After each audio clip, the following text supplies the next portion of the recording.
даже сегодняшний, например, ифтар, да, то есть за сколько дней все это готовилось, потом братья сегодня со скольки тоже там все это старались, делали, столы делали, потом пост убирались.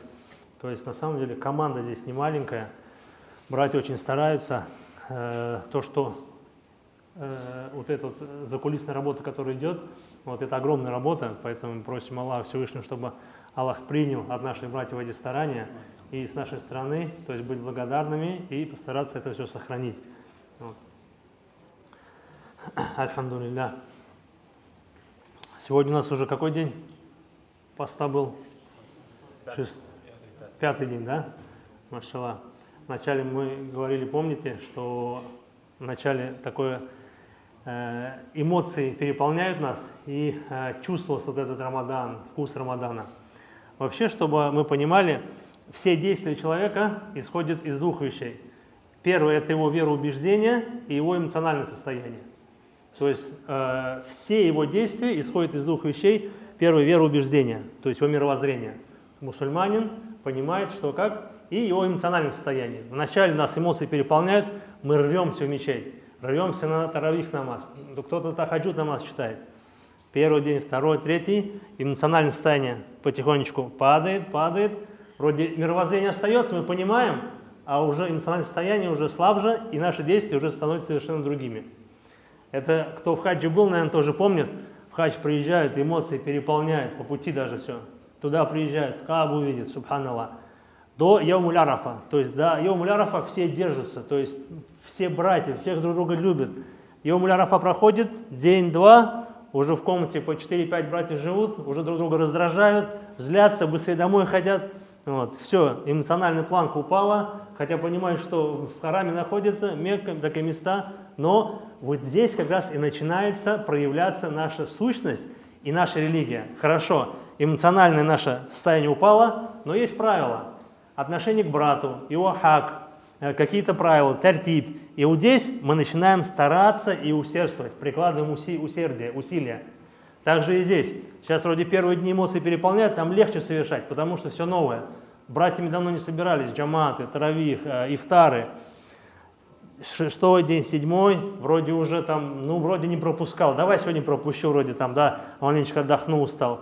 Там, сегодня уже там еще что-то не сделаю.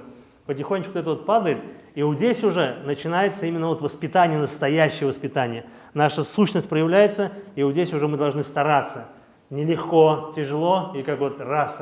Это вот как спортсмен, например, да, вначале какую-то нагрузку дал, идет, потом тяжелее, но он, например, старается, то есть выкладывается, а потом, когда все пройдет, такой кайф у него получается. Почему? Что вот именно до периода доходит, все, уже другой начинается уровень, нужно другие усилия прикладывать, другие усердия. И вот здесь уже проявляется, да, мы должны вспоминать степень Рамадана, его перед Аллахом, каждую минуту, каждый намаз. То есть уже здесь именно размышление, старание, усердие должно у нас больше проявляться. Поэтому просим Аллаха, чтобы Аллах нам облегчил эти вещи, чтобы мы не теряли именно вот всю пользу этого благословенного месяца. Возвращаясь к нашему уроку, это сура Аль-Фатиха. Сегодня постараемся все закончить, и завтра, иншаллах, уже перейдем к новой теме, к новому циклу лекций. Сура Аль-Фатиха. Вот здесь тоже бы хотелось бы обратить ваше внимание на что. То есть мы сура Аль-Фатиха стараемся разобрать смыслы, но, естественно, сура Аль-Фатиха, про нее написаны целые книги. Целые книги мы просто немножко делаем акцент на каких-то моментах, чтобы постараться в намазах именно думать и размышлять, пропускать эти моменты. И вот здесь очень важный момент, очень важная вещь. У каждого вида поклонения есть свой вкус. Вот знаете, вот фард намаза у него свой вкус. Вот таравих у него свой вкус. Пост у него свой вкус. И альхамдулилля мы приходим сюда на таравих намаз, это здорово. Но если каждый из нас перед сном хотя бы, понятно, ночи короткие, времени мало, но хотя бы перед сном почитает 2 раката. Возьмет тахарат, семья легла, свет выключил, 2 тахарат начал читать, пускай коротенькие суры. Аллаху Акбар. И вот эту суру Фатиху начинает вспоминать. Альхамдулиллахи Раббил Алямин. Вспоминает смыслы. Хвала Аллаху, Господу миров. Да, что Аллах, вся хвала Ему принадлежит. Вспоминает милости, которые Аллах ему оказал. 1 раз прочитал, 2 раза прочитал, 3 раза прочитал, перешел на Ар-Рахман Ар-Рахим, несмотря на величие Аллаха. Он относится к нам как милосердный, милый, основу отношений, субханаллах. Малик яумиддин. 2, 3, 4, повторяет аят, возвращается. Прочитал суру Фатиха, прочитал короткую суру. Сделал 2 раката, поднял руки к небу и сам дуа делает. Сам, вот у дуа вообще особый вкус, субханаллах. Вот дальше мы тоже продолжим, как бы вот эти уроки, расскажем вообще про дуа.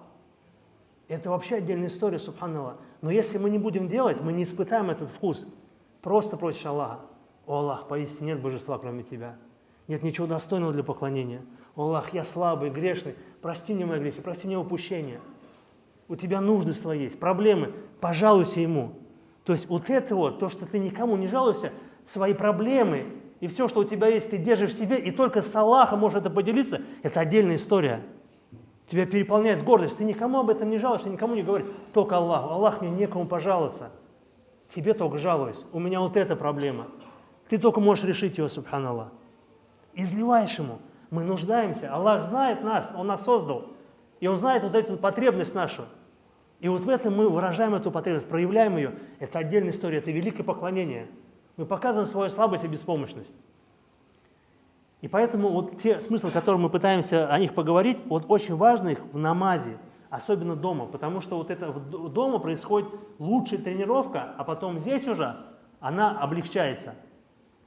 И говорим: «Ихдина сирата аль-мустаким». Во-первых, здесь смысл, мы просим Аллаха Всевышнего, чтобы Он нам показал истину. Вот в это непростое время, время смут, реально очень непонятно, где правда, где ложь. Мы просим, чтобы Аллах Та'аля Всевышний, во-первых, показал нам прямой путь. Это первый смысл. Да? Читаем «Ихдина сирата аль-мустаким». Первый смысл вспомнили. Второй смысл, просим Аллаха укрепить нас и соответствовать этому прямому пути. Если мы просим прямого пути, а в жизни мы обманываем, нарушаем договоры, доверие не оправдываем, то есть мы не соответствуем, мы просим Аллаха, чтобы Аллах нам помог следовать этому прямому пути. Второй раз читаем этот аят и вспоминаем второй смысл.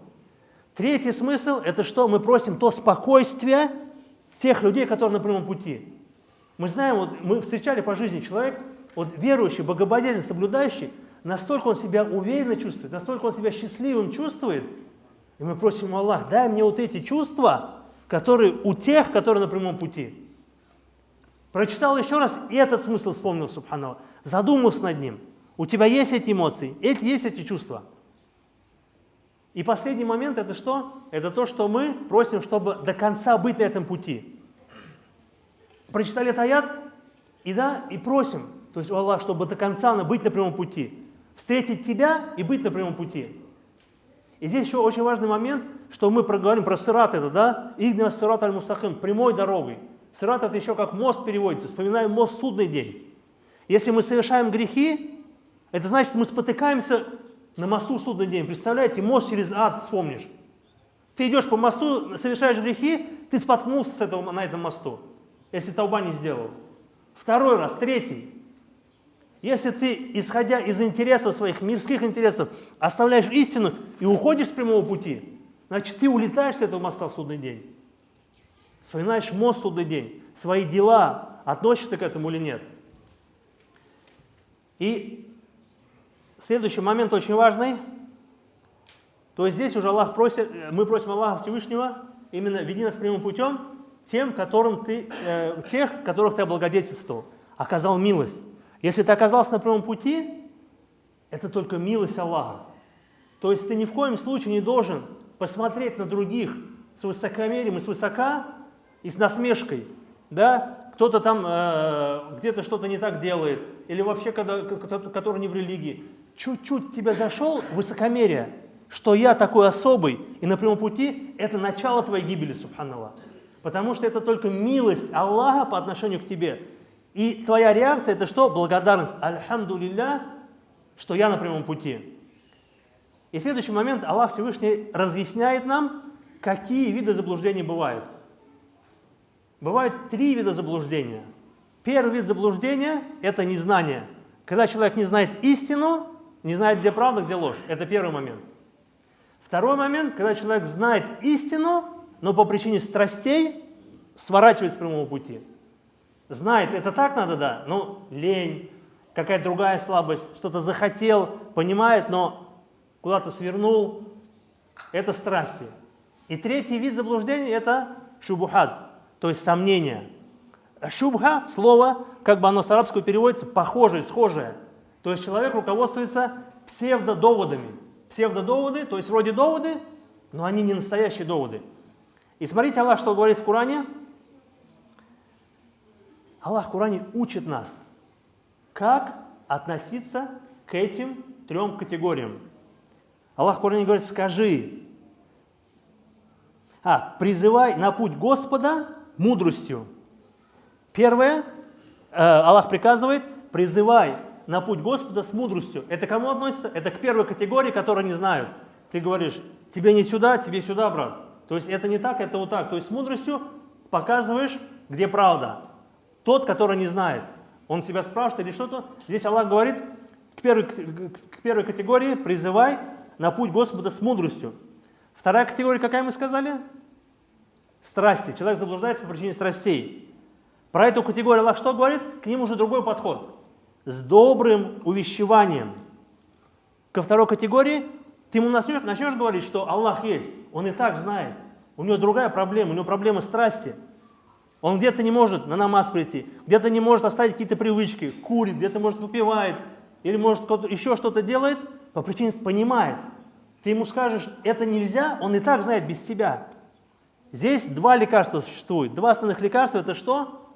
Ты рассказываешь о величии Аллаха и про судный день. Напоминаешь о величии Аллаха, чтобы ему стыдно стало. И говоришь про судный день, что за это придется отвечать.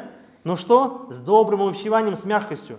Здесь очень важный момент, когда пророк Мухаммад ﷺ делал наставление, он никогда не трогал нафс. Нафс никогда не трогал, он всегда обращал к разуму свои наставления. Как только ты начинаешь нафс трогать, упрек или какой-то вот именно, упрек, это сразу воспринимается, дается обратка. Нафс эти вещи не любит. Только пророк Мухаммад ﷺ к разуму призывал. Призывал какие-то вещи, чтобы человек сам задумался и сам решение принял, а не без какого-то упрека. Каждый из нас не является надсмотрщиком, да? Мы друг другу братья. И третий момент, мы сказали, те, которые, проблема у них с сомнениями, шубухат. И Аллах что говорит? А с ними веди спор, с ними наилучшим образом, субханаллах. Каким наилучшим образом? Мы должны понимать, то есть в чем его заблуждение? Мы можем ли и вести с ним спор на основании, на самом деле, знаний, принципов определенных. Зачастую как бы есть разных категорий братьев, одни на одной волне, другие на другой волне, и начинают друг друга. Один другому пытается что-то доказать, приводит ученых, например, современных, он этих ученых вообще не воспринимает, он хочет доказать свою позицию. Так не делается. Аллах говорит, веди спор с ними наилучшим образом. Возвращайтесь к первым ученым. И вообще, возможно ли, чтобы ты с ним спорил? Здесь очень важный момент есть что? Что ты берешь знания, кто выше тебя, обсуждаешь эти знания, кто наравне с тобой, и обучаешь того, кто ниже тебя. Зачастую бывает, братья одного уровня друг другом поделятся знаниями, и он начинает спорить с тем, кто выше него. Это неправильно вообще. Это неправильно. Берешь знания у кого? Тот, кто выше тебя, обсуждаешь эти знания, кто наравне с тобой, и учишь того, кто ниже тебя. Это правило золотое. И поэтому наша основа – это братство. Это братство. А как исправить? Во-первых, там целые правила есть в шариате, как исправлять. Во-первых, например, ученого только ученый исправляет. Если человек новый или еще что-то, ты не можешь ему сразу лоб сказать. Старшего младший тоже не исправит. Старшего должен старший исправить. Хазрата должен хазрат исправить в общих правилах. Поэтому эту вещь надо четко соблюдать, кто кого может исправлять, на основании чего, на основании знаний. Если бы, например, люди видели, на самом деле, когда происходят научные споры, действительно, люди академические, с научным уровнем, начинают какую-то тему шариатскую обсуждать, и ты увидишь, сколько у них уважения, какие доводы, с каких сторон они это все приходят и разъясняют. Если ты один раз увидишь, ты будешь всегда молчать потом. Ты не будешь кому-то что-то учить и тыкать, субханаллах.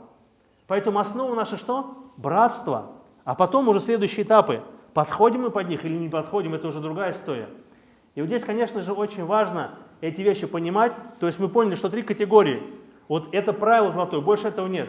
Ты видишь человека, сразу его определяешь. Ага, он знает или не знает, у него проблема страсти или у него проблема шубухаты. Исходя из этого, ты находишь ему уже лекарство. Ты, если будешь путать лекарства, только будет вред, субханаллах. И поэтому, когда мы читаем суру Фатиха, вспоминаем эти смыслы и стараемся потом их внедрять в нашу жизнь. И вот здесь, на самом деле, очень важно именно вот иметь наши братские отношения. Вот здесь даже вот хотелось бы пример привести. Здесь, вот, машаллах, один брат есть, которому я благодарен. Мы когда с ним встретились, он говорит: брат, что сутулишься? А я действительно иногда забываешься и сутулишься. Я говорю: брат, да, у меня есть такая привычка, ты мне, говорю, напоминай постоянно, чтобы я не сутулился. Все, договорились. Я как только вижу его, сразу выпрямляюсь, он смеется. И у нас вот такое, знаете, вот, совершенно отношение другое особо выстроилось. Вот. И вот так же мы, мусульмане, друг другу как зеркало должны быть. Но опять мы должны понимать, с кем. Кто понимает тебя, не понимает, принимает, не принимает, обижается, не обижается. И мы, как только видим, мы просто взглядами между друг друга понимаем. Субханаллах. И просто улыбаемся, и все, вопрос решается. И также мы смотрим, с кем-то отношения с братом. Если он в мечеть не приходит, почему не приходит? Если ему лень, ты ищешь ему лекарство, как бы напоминаешь просто про важность прихода в мечеть или еще что-то. Если понимаешь, он тебя принимает, и он тебе сам: брат, вот напоминай мне, пожалуйста. Все, ты на другой уровень переходишь, и ты уже, например, с ним одну тему отрабатываешь. Как зеркало друг другу, помогаешь в этом вопросе. С кем-то с другим в другом вопросе. Но опять должно быть взаимное, вот это вот взаимное понимание и взаимная как бы отдача. Вот. И на этом именно формируется джамаат, формируется община, и потом дальше этот уровень идет. Поэтому я, извиняюсь, немножко затянул. Вот. На этом мы как бы вот эту суру Фатиху заканчиваем. Как мы сказали, что нужно постараться все-таки хотя бы по 2 раката перед сном читать суру Фатиху, эти смыслы вспоминать, делать дуа, вот, и тем самым закрепляться и уже здесь как бы практиковать уже на 3 намазах. Субханакаллах.